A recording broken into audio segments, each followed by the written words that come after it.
Guys, welcome back. Today we're going to do the last issue of Hard Eyes number 5 from Vault Comics. Yeah, it's been a while that I, could have get this issue, so we have now reached the conclusion of this story, and I'm going to take you with me to see if it's good or not. So in the last issue, Lupe went completely bonkers and tried to kill the guy that, wants to save her, and then she's doing this.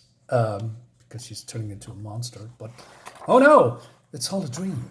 She wakes up and she says, "Hey, is someone listening?" And this is oh, I washed your clothes. No, that's not creepy at all. But hey, and she says, I don't remember yesterday like at all, and this place is disconcertingly, I know, militant. Thanks for washing my clothes, but could somebody please tell me where I am right now? So this guy says that she's in an underground bunker, and then there's some kind of a TV room that she can go to. And she's coming there shortly because he has some food for her, right? So, okay, cool. So she's going to this recreation room, and yeah, TV and stuff, right? Cool, because you haven't probably watched TV in, I don't know, ages, because the world is completely bonkers and dead and creepy. And then she says, "What the frack is this?" And then the guy comes in, and she's, lashing out at him. And she says, "Creepy, creeping, creepo." He says, "You spilled all your food." "Yeah, asshole. You've been stalking me." Right, so guess I'm lucky you used the couch cushions that he says jokingly. She says, "I don't like hurting people, but this is really weird. Like, this is years of me." And he says, "Hurting people." All right, and, true. And she says, "Well, I do know you, the voice from my dreams." So, yeah, it seems that he was the one talking to her through her dreams, and we have this flashback from, a while back. And she says, "It's all my fault that all these people are getting killed." But she also said that he tried to kill her. He says, "Yeah, but that he's, I don't know, gone and back to his, control room." And he says, "Well, you tried to kill me." Okay, well, that's also true. So which one is worse? So, and this is a flashback from the last issue, but then it stopped, and then this is continuing. And she says, "You should just die." She says, "And you would have killed me, I think, but you're way stronger than you look." Oh, girl boss here. And or maybe I'm just an easy choke. Yeah, I guess you are, dude. And but then she is, I don't know, getting spasms or something. She's just passed out. But now all these nightmare creatures are hovering above and don't know what to do because he's, I don't know, her heart stopped and he wants to help her or something. And then she's pleading with the monster. Says, "Hey, I just need to. I need to help her. Okay, gonna get her out of this, son, if you let me." Right, because of course these creatures of the dark, of otherworldly horrors, know exactly what you mean. They can understand you somehow. But she's looking at the screen because it actually happened, and she doesn't know why. And she, "You stole me and put me on the water. Why didn't they kill you like they killed everyone else?" He says, "I wasn't thinking about them. I realized I hurt you, and I had to fix it." I have something to say about that. Okay. "They didn't leave you, though. They are still here, waiting. A big army." So there's all these monsters are hovering above this bunker, but he also reveals that he's sitting on humanity's remaining last weapons of war, a $90 billion science fiction arsenal specifically designed to end those horrors with a press of a button. "I don't know why your pet monsters didn't gobble me up. There's no bigger threat to them left on this dead-ass Earth. If there's really a button, why haven't you pressed it?" That's a good question. Why didn't you do it, bold guy? Well, I know, and I'm going to reveal it. So he talks to her, and he comes in the room, and so he's sitting next to them. So he's, I have to bite my tongue. "I'm pretty sure whatever hurts them hurts you too. What do you care? You don't even know me." "I know you in a way." "No, you don't. I've seen you, the real you. The monster killer who ended the world. No, not that. Okay. Okay, let's go.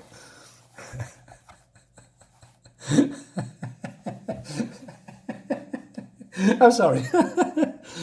He's a fucking simp. He's a simp. He's a simp, guys. He's a fucking simp. So okay, what I get it. He's on the bunker. Humanity's dead, and this is probably his first female in I don't know many years. And she just looks at him and says, "Does knowing me, the real me, make it okay?" And he says, he said, "Well, it doesn't matter anymore. I don't know more what is okay." And then look at his face.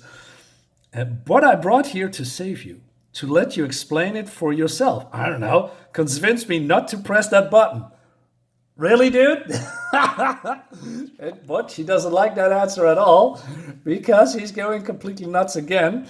And she says, "Who even are you?" "I'm Eddie," he says. "You're a total fucking stranger who's been secretly watching me, judging me, and now I have to explain myself to you? Or what?" She's totally right, though. And you looked down from your hidden camera and saw what you wanted to see, protected your weird fantasies of me, just like everybody else, always. So these creatures are coming through the roof, of course, because he's angry. And this looks great, man. Look at her anger. I mean, the facial expressions in this is comic, the art, I think it's fantastic. Like the colors, too. It complements the whole thing.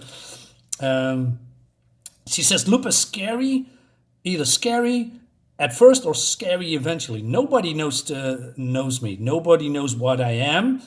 I don't even know," she says. And then it goes completely south here. "I was little, I was alone, and the monsters, they were nice to me. They talked to me and kept me safe when no one else cared. And I'm not stupid. I see the things they do and I hated it. Just because they don't kill me doesn't mean I know how to stop them. I didn't ask any of this." And he says, "Oh, I know." "Oh," and she says sarcastically, "Oh, he knows that. Great. Enlighten me then, bunker boy. Deliver the verdict. What is it when you look at what is what you see when you look at me? You smiling pixie dream girl?"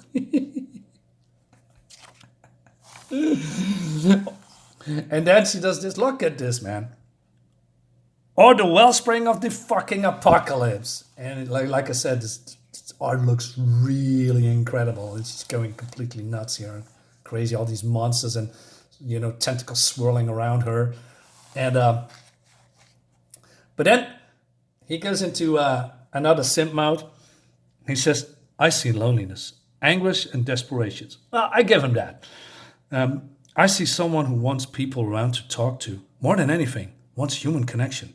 But but no matter how hard you chase, you always end up alone. Because the fetus aren't monsters to you. They're not something you control. They're just a part of you. And they're coming with everything you go. You see all of that? Mostly loneliness at first.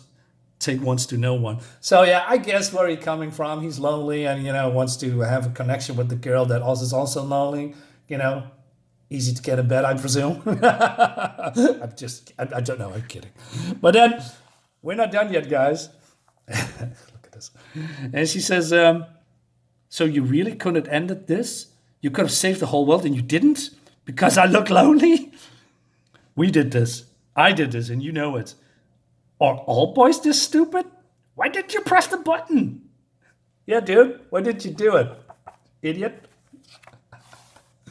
And it's been slowly eaten by the monster. Looks great though. And he's just pleading, "Because I would have saved the world. What happened. Killing the fetus won't bring all the people back. It will just hurt you. And maybe this makes me crazy, but hurting you would hurt me." Well, okay, well, the above, this is kind of truth in there, but, it's just, he also has a thing for this girl that he doesn't know nothing about, and she's a total monster, but, he still has a thing for monster girls, I guess. And she screams, but then she's just collecting herself.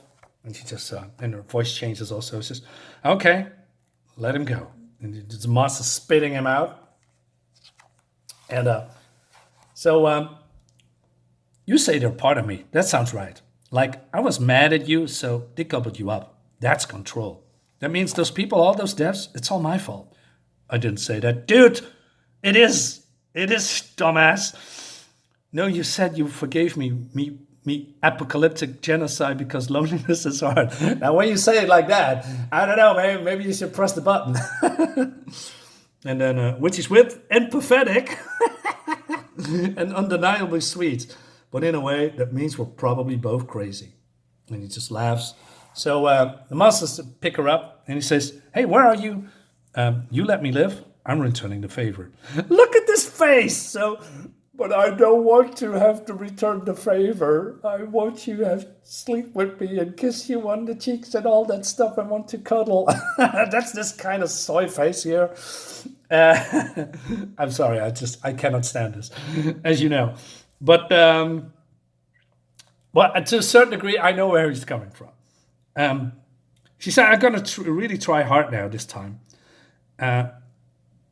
Not to need people, not to hurt anybody. I'm really in control. Maybe I keep away from the people. Maybe nobody else has to die. Sorry, I broke all your stuff. And he says, no, because he's just still simping. So she's going above, and he walks out of the bunker and he says, I'm sorry I kidnapped you. Dude, have a little self-respect. Jesus fucking Christ. That's desperation. You're desperate. Look at his body language. She says you should have totally killed me when you had the chance. Yeah, exactly. This is not worth it at all. And he says, I'm saying I'm wrong. No, you're not. Weird and creepy and wrong. All the stuff you yelled earlier. Apology accepted? Question mark.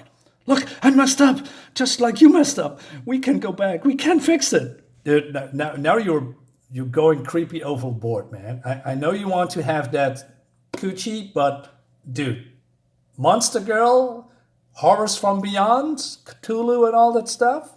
There's plenty of girls out there still alive. Press the button. Maybe we do deserve to die for those sins. I don't know, you know. And since we don't want to murder each other anymore, what if we tried being lonely? Look at this desperation. And she says, together? Smiling. And then, so they're going...